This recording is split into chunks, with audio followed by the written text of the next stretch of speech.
This week on the Laura Flanders Show, can Americans learn about digital security from Dalit activists with experience in India? We'll find out and bring you some tech tips that you can use. All that and a few thoughts from me on the Trump campaign against the courts. It may not be as madcap as you think. It's all coming up right here on the Laura Flanders Show, the place where the people who say it can't be done take a back seat to the ones who are doing it.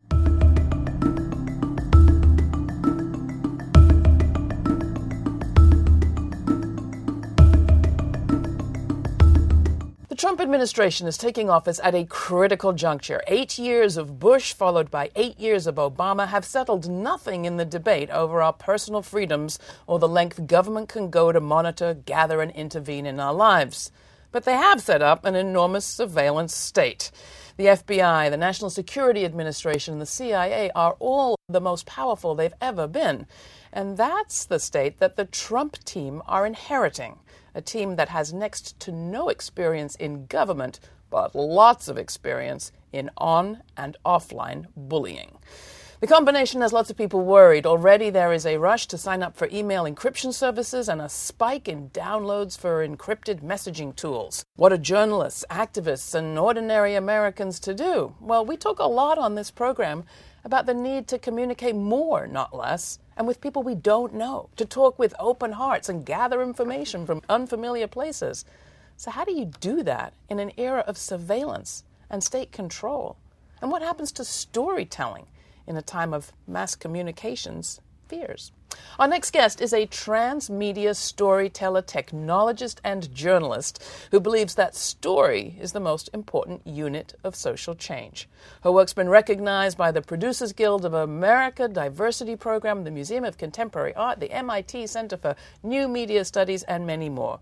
Thenmozhi Soundararajan is Executive Director of Equality Labs and one of the first Dalit women online. After the attacks on the U.S. of 9/11, she founded the first Women of Color Media and Tech Lab, she says. Thenmozhi, welcome to the program. Welcome back, I should say. Thank you for having me, You know, Laura. your face may look familiar because people who watch this program regularly will have seen you not so long ago on a panel about violence against women, state violence, family violence, police violence. What brings you, an activist against violence against Dalit women especially, into this place, a conversation about surveillance and state control? Well, I think that it's actually a very, unfortunately, natural progression. Whenever you see state control and state violence, you see that the mechanisms of control translate to many different kinds of platforms. So the bullying that we see on the streets translates to bullying online. The surveillance and stalking that we see in the streets translates to surveillance and stalking online. And frankly, I think, you know, when you work on an issue where you're calling out one of the biggest black human rights actors in the world, the Indian government, you are going to be surveilled by the Indian government.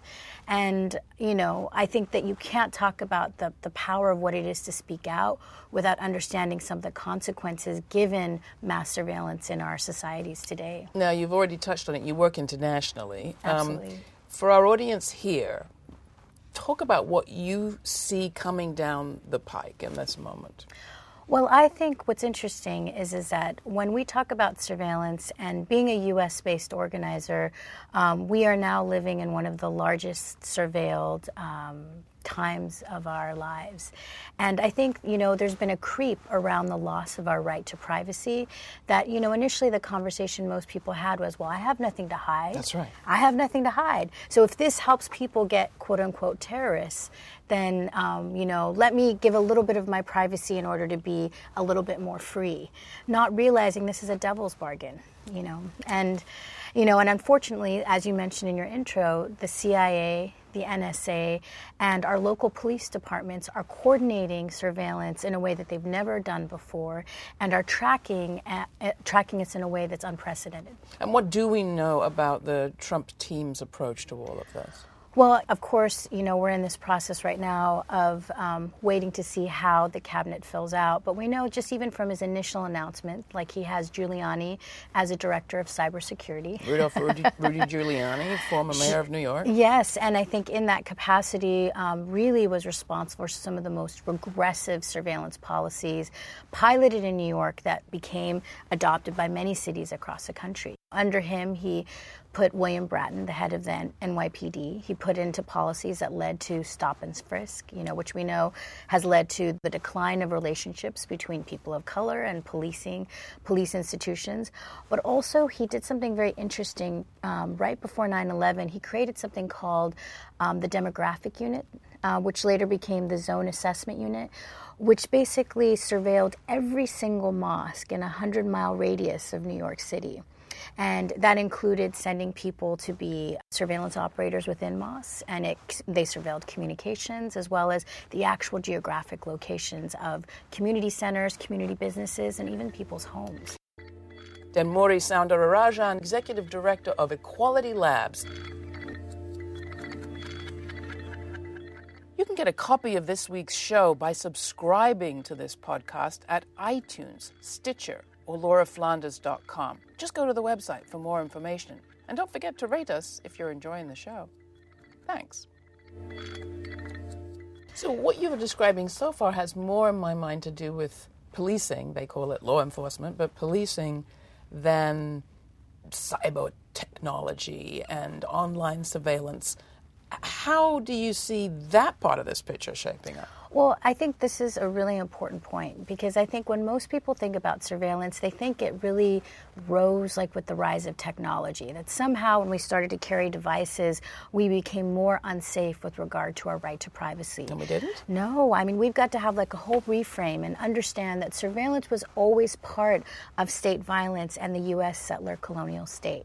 So what I mean by that is that even though we have the right to privacy guaranteed in our Constitution, that only guaranteed it for those that were white, male, and cis.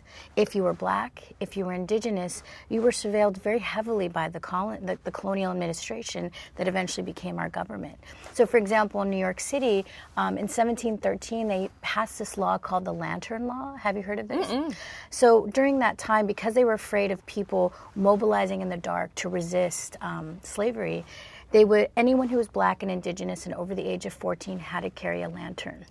And if you didn't carry a lantern while you were walking, you could be subjected to 40 lashes by your master and worse. And that idea was, at that time, that was the technology of the moment, and it's the forerunner of what we see now when you go into, black and brown communities in New York City where they do those massive lights and you can't focus because they're so bright. Anytime there's been a shift in technology, we've seen it turned in a way to be able to manufacture control of the state of our lives. And at the very same time, there's a consumer strategy, too, in the sense that we've been sold that carrying our own lantern will make life so much easier. Exactly. I mean, but we have to think about, like, whether it's the iPhone or whether we're using Google search, the devices and these platforms, they're not really free. We're paying them with our data. Yeah. And what that means is like, for example, let's say you're doing a Google search and you're about to go to the Women's March and you search, what are my rights? Where's the location for direct action? How do I do civil disobedience?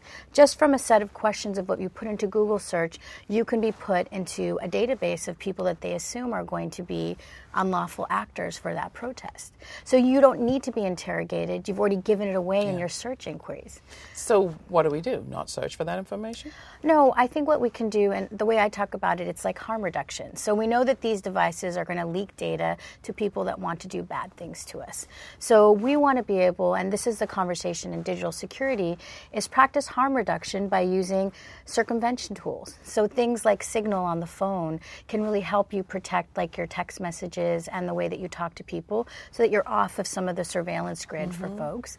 You can also use DuckDuckGo as an alternative to Google so that you don't create like a data-tracked search engine profile. So your searchers are kind of free from Google and Google Analytics. So that's a program that doesn't maintain a history of what you've searched for? Exactly. Or a cookie? Friendly name for something not so friendly. I know, exactly. And the other thing that I recommend is something to protect your network access. So right now, if you go to Starbucks or if you go to a Wi-Fi network in an organization, when you're connecting to the internet, you're connecting to the internet in the wide open. What you need is something like a condom to protect your access so that none of your data leaks. So to protect your network access, or give yourself that condom, one of the things that we recommend is something called a virtual private network, or using something like Tor. So I think that combination of using Signal, using a VPN to protect your network access, and then being able to use DuckDuckGo to anonymize your searches helps you be able to begin to start to take back some of your digital security. Thenmozhi Soundararajan, Executive Director of Equality Labs.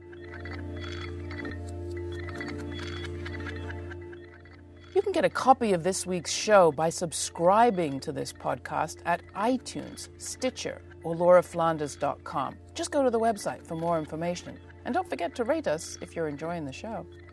Thanks.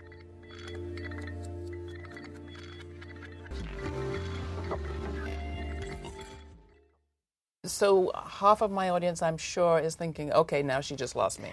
But the other half is saying, well, this is rudimentary and everybody should know. What's the truth about how tech-savvy you need to be to do any of these things? Well, again, I don't think you need to be tech savvy at all. Many of these things don't require a lot of technical knowledge. They just require patience and also a collaborative community to help you understand what you don't know and to help you get to that point. And I think that's a big part of the work that we do in Equality Labs. Like, we are a women of color, gender nonconforming, trans-centered tech collective that really looks at saying that anyone can start to begin to protect themselves, and that self-defense really begins with community. This is not something where we can protect ourselves just one at a time. We really need to have a community coordinated self-defense. And a lot of that means centering not the technology, but centering our community conversations and our power together. Can you tell me a little bit more about what the lab has discovered in terms of what people are going through? Examples, maybe? Well, we did a series of rapid response trainings all throughout the country right after the Trump administration. And I think one of the things that was really alarming was that there was a lot of widespread paranoia and a sense that people felt very disempowered about how to be able to start to create some very common sense measures related how to deal with state surveillance, but also that most of the groups that are the most vulnerable also because of capacity. You know, most people are using Google Docs and are keeping their databases in Google servers because they don't have the money for paid services, you know, or they don't know that there are ways to protect your network access by getting a paid VPN versus like a free VPN or, you know, what have you. So I think part of it is just being able to provide compassionate, very rationed information at a time when there's a lot of disinformation.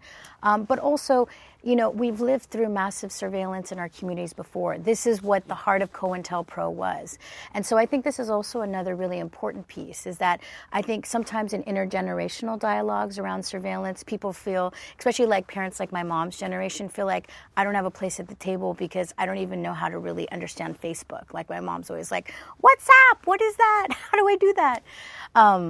But I actually think that elders offer really critical understanding of how to understand how to move around a violent state apparatus, because they lived through the attacks on COINTELPRO. Exactly. And strategies people used, like, you know, whether it was like flags on buildings, code words, phone trees, all of that knowledge we need to bring back into our movements, and we need to bring them back now. The Equality Lab has done us all the favor of coming up with a curriculum to help us make sense of some of this. Can you tell me a bit about what's in it? Yes. So this curriculum was really a labor of love by women around the country to really look at the ways that we could create a curriculum that centered ourselves, our self-care, and our self-defense when it comes to operating in online spaces.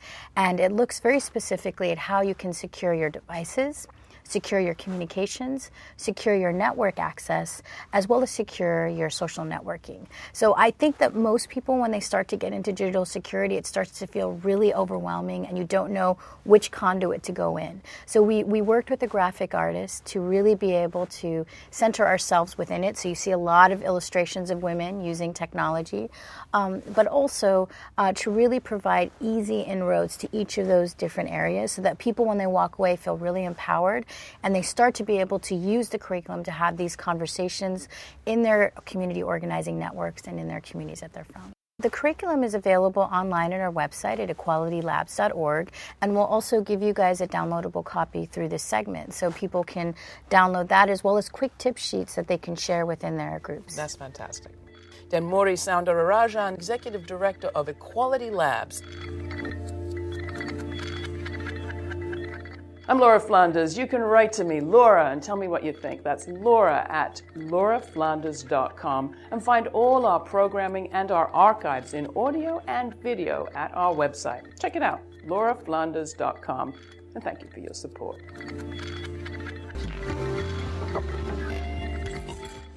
Let's talk to the other side of this for a minute. People have real fears about subversive activity and terror attacks.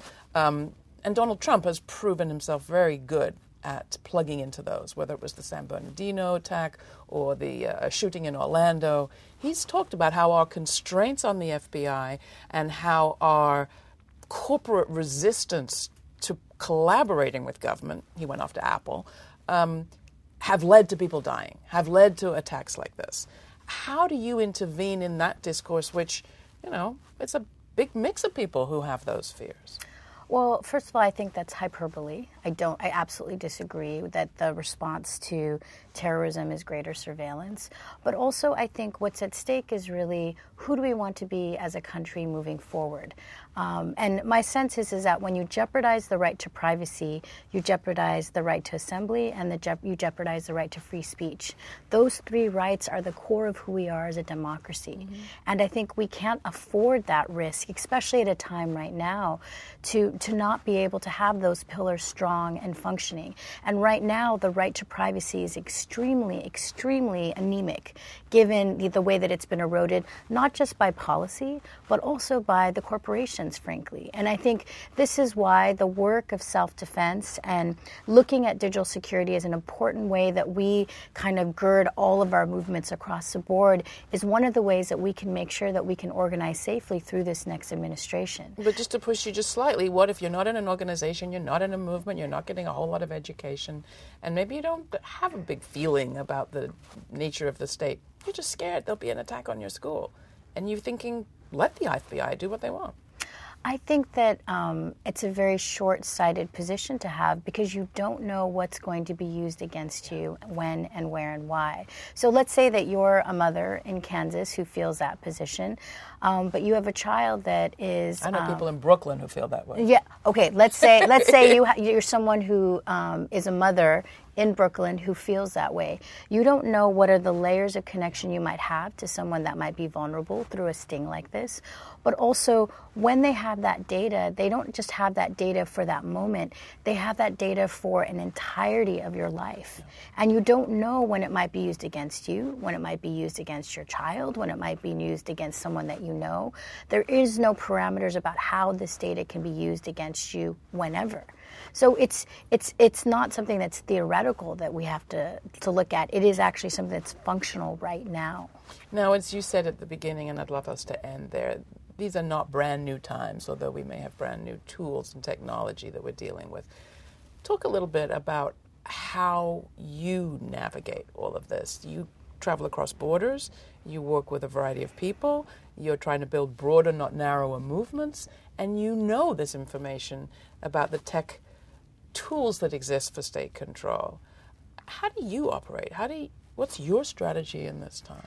For me, I think that, the core of my strategy starts with self-care and compassion because, like I said, meeting so many people, there is this clear sense of grief and this clear sense of anxiety when dealing with the threats that come out of mass surveillance and, and state violence that's connected to that.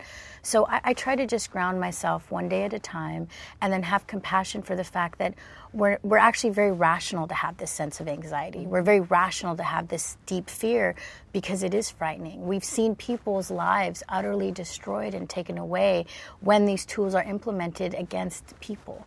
So in knowing that, I think that our best defense is actually each other. Our best defense is caring for each other. Our best defense is knowing that we're going to fight, but fight with joy. And the sense that we are on the right side and that we will win is there, but we just have to be able to tap into the joy that will allow us to pass through this very dark period. Is there one story or one person's experience that focused you to focus on this issue, to concentrate on this issue of surveillance and that aspect of state control? Well, for me, the reason why I entered surveillance and the digital privacy issue so strongly was actually myself and my team were hacked. We were just about to do a massive tour of Dalit women who were talking about sexual violence, and an hour before our guests were to arrive, we were attacked by Hindu fundamentalists. They attacked our phones, they attacked our computers, and one of my staff members was directly targeted because she was an immigrant, and they masqueraded as an immigration officer, and they told her she was in violation of her visa and she was going to be picked up right away. And they were pushing her because they wanted personal details as to where she was, because she was going to be deported immediately. And I will never forget the tone of her voice. I will never forget the fear in our organization. And, eventually we worked with a security consultant who helped us kind of rectify our comms and identify the actor, which was a soft actor of the Indian state, and they were Hindu fundamentalists.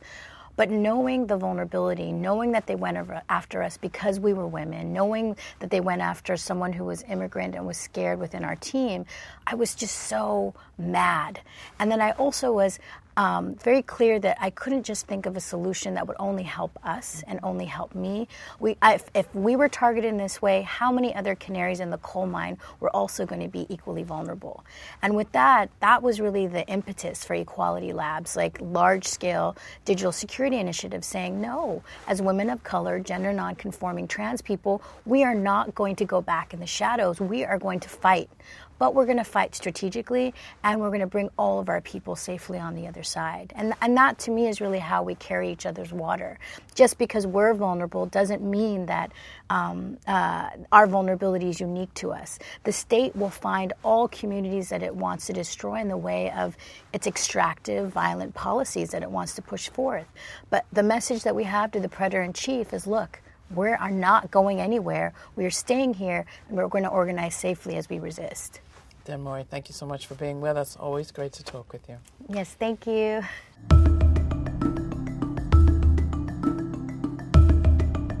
Thanks for tuning into the Laura Flanders Show podcast. You can sign up for free at iTunes, Stitcher, or simply go to lauraflanders.com. And if you want to write to me and tell me what you think, go for it.